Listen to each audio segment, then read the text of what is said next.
The deadly wildfires in California continue to wreak destruction today.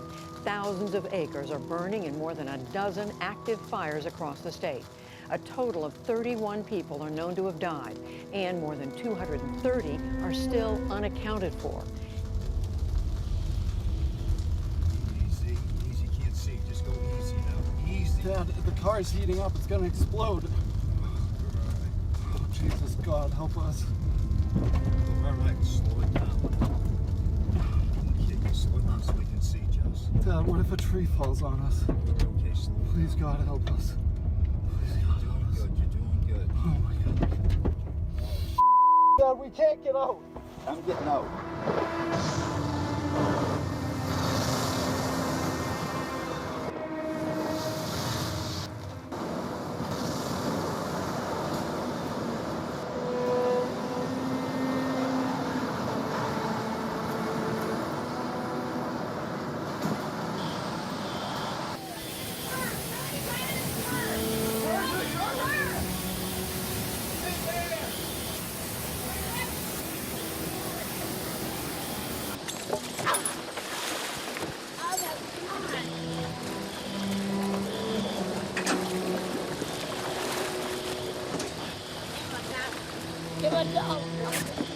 No, she grabbed Abby. Abby, heavy. I got you, Donald. Oh! Tens of millions of people face the threat of flooding, with forecasters predicting the storm system will stall over the region. At least 6 states are under flood watches or advisories. Iowa is especially hard hit, with nearly a third of the state under a flash flood watch through the afternoon. I've never heard cows beller like that. It wasn't a normal sound. It was a panic that they were in. It was absolutely heart-wrenching. This is the only cow that we found alive. Probably the most humbling thing is knowing that you had absolutely no power to save them. My dad's farmed here for 47 years. He's never seen water here. You know, if we'd ever seen water here, you know, we would not have exposed our animals to it. In order to fulfill my solemn duty to protect America and its citizens, the United States will withdraw from the Paris Climate Accord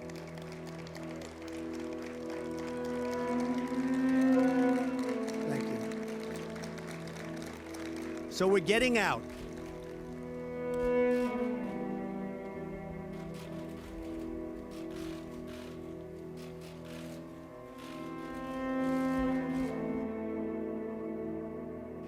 In November of 2018, federal scientists released a major climate assessment report which stated that the Earth's climate is now changing faster than at any point in the history of modern civilization, primarily as a result of human activity. The report also states that the severity of future impacts is directly tied to decisions made in the present. I've seen it, I've read some of it, and I don't believe it. No, I don't believe it. Right now we're at the cleanest we've ever been, and that's very important to me. But if we're clean, but every other place on Earth is dirty, that's not so good. So I want clean air, I want clean water, very important. Coal burning is the major cause of global warming. The carbon that smokestacks put into the air today stays in the air and accumulates. It will still be contributing to warming more than 100 years from now. Coal smoke produces tiny sulfate particles that turn deadly when they penetrate into the lungs and enter the bloodstream, contributing to respiratory disease, heart attacks, strokes, and asthma, especially in children and in older people. Never knew we had asthma. There's no asthma in my family. But then here's my 5-year-old granddaughter who has it ever since she was 2. I have a grandbaby that's 1 and an infant that has asthma that needs to be on a nebulizer. Watching my kids not being able to breathe is hard because it can kill you.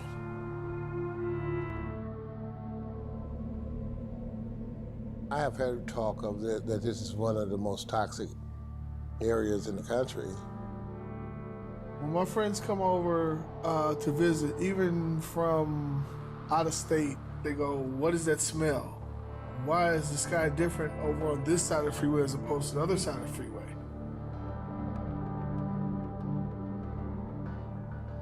My mother's sister is in remission. She has cancer. My mother's brother died of cancer. My godmother, who lives across the street, also passed away, and she died of cancer. My neighbor across the street died of cancer. My mother passed away in 2003 from lung cancer. My mom was a healthy person. She was a nurse. I'm sorry.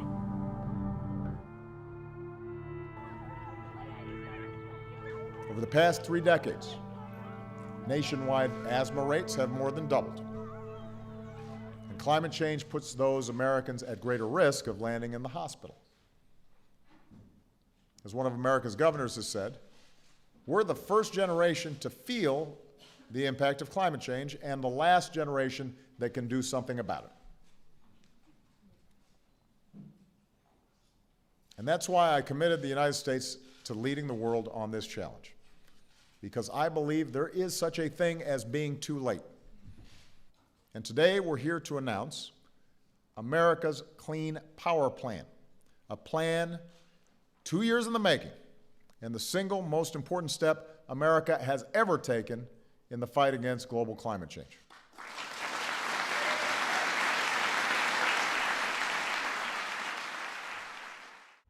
Obama's Clean Power Plan shut down more than 300 old coal-burning power plants and put rules in place to promote the construction of new power-generating plants which use only non-polluting renewable sources of energy. The cost of solar energy in the United States has dropped 80% in the last decade, and the solar industry now employs more workers than the coal, gas, and oil industries combined. But since taking office, the Trump administration has been working to undo the Clean Power Plan and revitalize the coal industry. I guess they like what we're about to sign, huh? First, today's Energy Independence Action calls for an immediate reevaluation of the so-called Clean Power Plan. Perhaps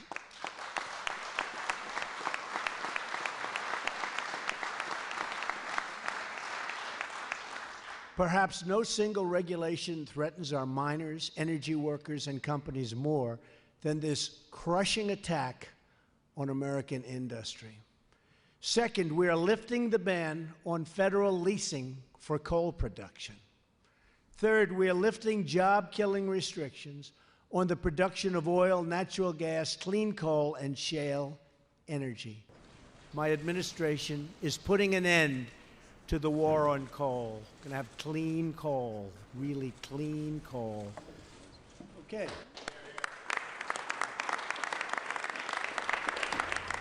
Not only is this administration dropping the requirement for rigorous pollution controls on existing plants and basically allowing them to burn all the coal they want, they are also changing the rules to allow the construction of new coal-burning plants. And to feed the demand for coal, the administration is opening up millions of acres of public lands to new mining. As a result of these energy policy rollbacks, hundreds of millions more tons of carbon emissions will be dumped into our atmosphere.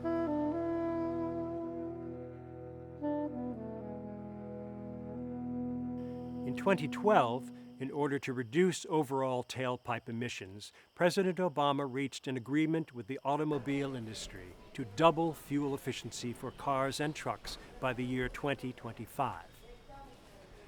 Engineers and scientists agreed that getting 54 miles per gallon by then was realistic, and they estimated that these new emission standards would prevent more than 6 billion tons of carbon pollution from getting into the atmosphere. In 2017, President Trump ordered the EPA to roll back the fuel efficiency standards that the auto industry had earlier agreed to with President Obama. I kept my word. I followed through on my promise, and by the way, many other promises. You've seen what's happened. Many. The assault on the American auto industry, believe me, is over. Behind the scenes, the oil industry had spent millions of dollars lobbying against limits on tailpipe emissions, and oil executives had promised investors that relaxing emission standards would mean selling up to 400,000 more barrels of gasoline every day.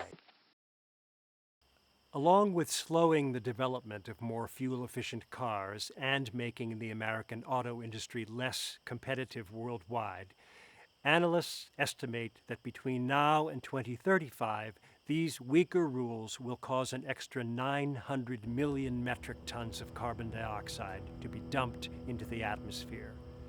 But as one lobbyist said, Americans should be able to buy the vehicles they prefer.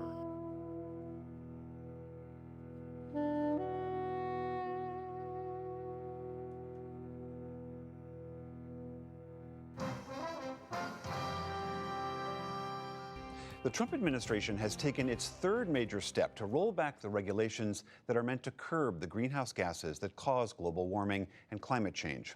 The Environmental Protection Agency today issued new rules making it easier for oil and gas companies to release methane, which is a particularly potent greenhouse gas. Methane is a heat-trapping gas that is leaked from oil and gas wells. As a cause of global warming, it is 25 times more potent than carbon dioxide.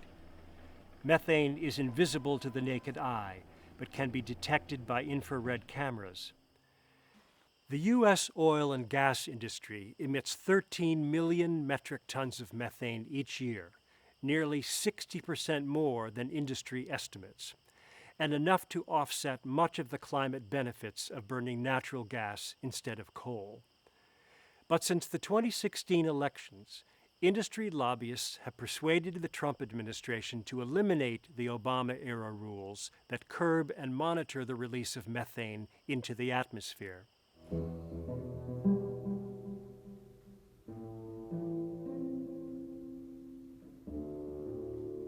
The Trump administration announced today it's rolling back parts of the Endangered Species Act, weakening rules meant to protect threatened animals. White House officials say it's part of the effort to ease regulations on businesses and industries like mining, oil drilling, and development. The New York Times reports it this way, quote, "The changes will make it harder to consider the effects of climate change on wildlife when deciding whether a given species warrants protection. They would most likely shrink critical habitats and, for the first time, would allow economic assessments to be conducted when making determinations."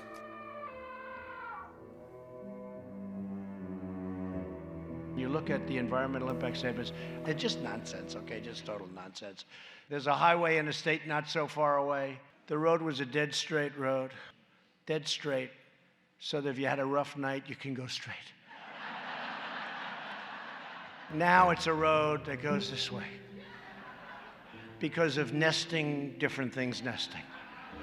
Who the hell knows what's nesting, but whatever it is.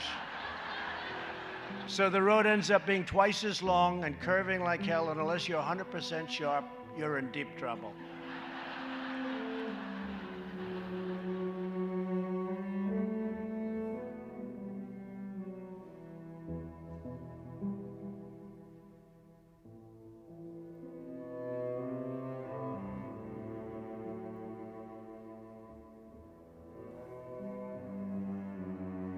"2019 is the year when new oil and gas leases are being auctioned off on 9 million acres of public land in western states. The new head of the Department of the Interior, a former oil and gas lobbyist, is speeding up the process of getting leases into the hands of the oil companies before the 2020 elections, so that drilling will already be underway and harder to stop if the Democrats should win. At only $2 an acre, the big industry companies are rushing to take advantage of what is essentially a giveaway.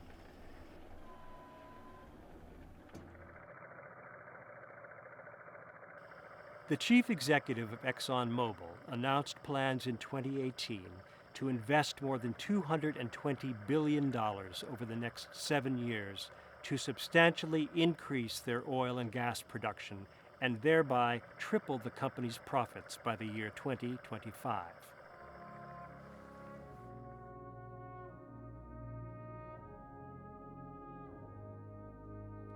For decades, ANWR, the Arctic National Wildlife Refuge, has been a federally protected, unspoiled, awe-inspiring landscape open to backpackers and hunters, but off-limits for drilling and mining. The Trump administration will now open up all 19 million acres to the oil and gas industry. The Arctic is at the forefront of opportunity and abundance. It houses 13% of the world's undiscovered oil, 30% of its undiscovered gas, and an abundance of uranium, rare earth minerals, gold, diamonds, and millions of square miles of untapped resources. And its centerpiece, the Arctic Ocean, is rapidly taking on new strategic significance. Steady reductions in sea ice are opening new passageways and new opportunities for trade. This could potentially slash the time it takes to travel between Asia and the West by as much as 20 days. One day, a friend of mine who's in the oil business called, "Is it true that you have ANWR in the bill?" I said, "I don't know. Who cares? What does that mean? What does that mean?" They said, "Well, you know, Reagan tried. Every single president tried, and not one president was successful in getting it." I said, "You got to be kidding. I love it now." And after that, we fought like hell to get ANWR. He talked me into it. This executive order reverses the previous administration's Arctic leasing ban. So hear that.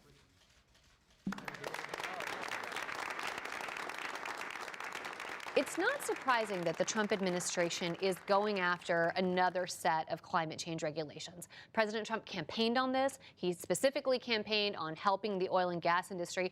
What is sort of surprising and interesting is how effectively and efficiently they're doing these regulatory rollbacks. So much of this administration's policy agenda is dysfunctional or chaotic, whereas the moves to roll back these regulations, particularly on climate change, they're being done correctly. They're going through the right channels.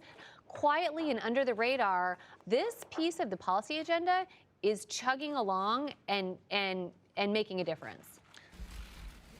Under this administration, we've ended the war on American energy.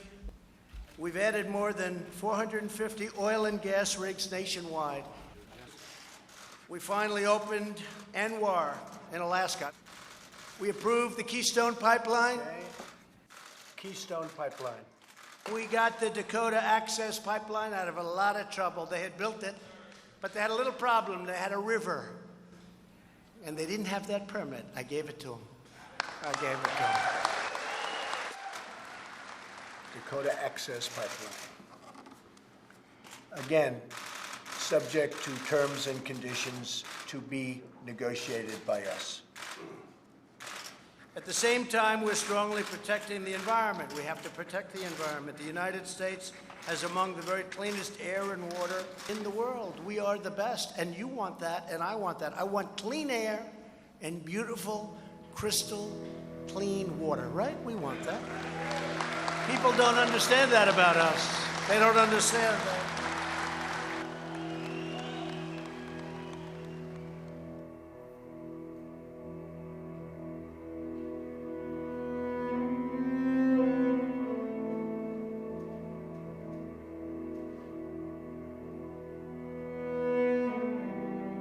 According to the United States Refugee Agency, displacement of people linked to climate change is not a future hypothetical. It is a current reality. Mira, hubo mucha sequía. Las milpas, la mazorquita es pequeña. Yo siempre he pasado la pobreza, pero jamás he querido abandonar mi tierra, porque yo creo que no hay un lugar donde te sientas más cómodo que en tu tierra. Pero igual cuando ya sientes el hambre, que el hambre ya te trae encima, que tal vez tus hijos te están exigiendo, papá, quiero comer de tal cosa, quiero comer comida buena, quiero comer carne. Entonces es ahí donde te llenas de coraje y dices, me voy. Given the oversized role that migration plays in our current political discourse, some activists are asking why there is not more concern about climate change, the one factor that security experts believe will affect migration more than any other. U.S. military leaders and foreign policy experts agree that the growing number of climate refugees will lead to massive political and economic upheaval around the world.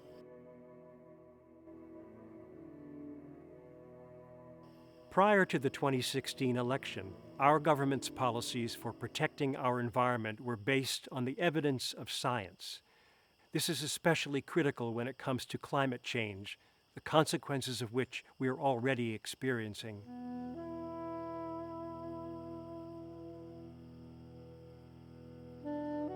The current administration has undermined that science by establishing an advisory panel whose mission it is to call into question the scientific consensus behind how and why the planet is warming. William Happer, a member of the National Security Council and a longtime denier of climate science, has been appointed to head the panel. So you really do see it as a non-problem, not as something worth investing in? Absolutely. I think not only a non-problem, I see the CO2 as good. Let me be clear. I don't think it's a problem at all. I think it's a good thing.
In October of 2018, 91 scientists from 40 countries issued an alarm.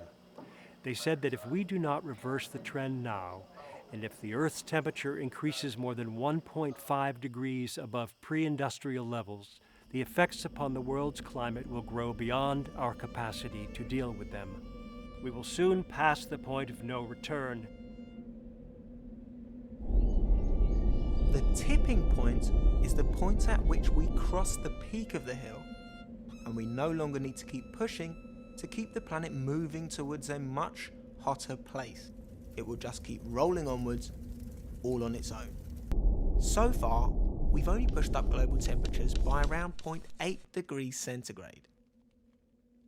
But because of the 40 or 50 year time lag between emissions and temperature rise, the emissions already in the atmosphere commit us to raising temperatures by around another 0.6 degrees over the coming decades, which could easily be enough to place us right at the peak of the hill, or even over it. If we do pass this critical threshold, global temperatures could soar by as much as 6 degrees. If this happens, the natural world will suffer a mass extinction event which will wipe out the majority of the plants and animals with which we currently share the planet. These are extraordinary times. Preventing runaway global warming is the single most important task in all of human history, and it's fallen to us to do it. If we don't, then everything else we work to achieve in our lives will be destroyed or become meaningless.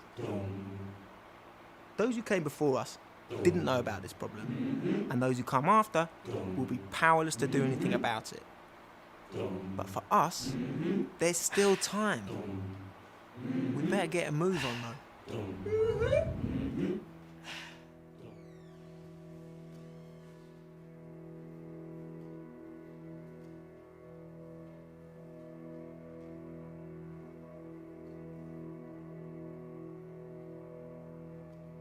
We are beginning to experience a collapse of nature's balance.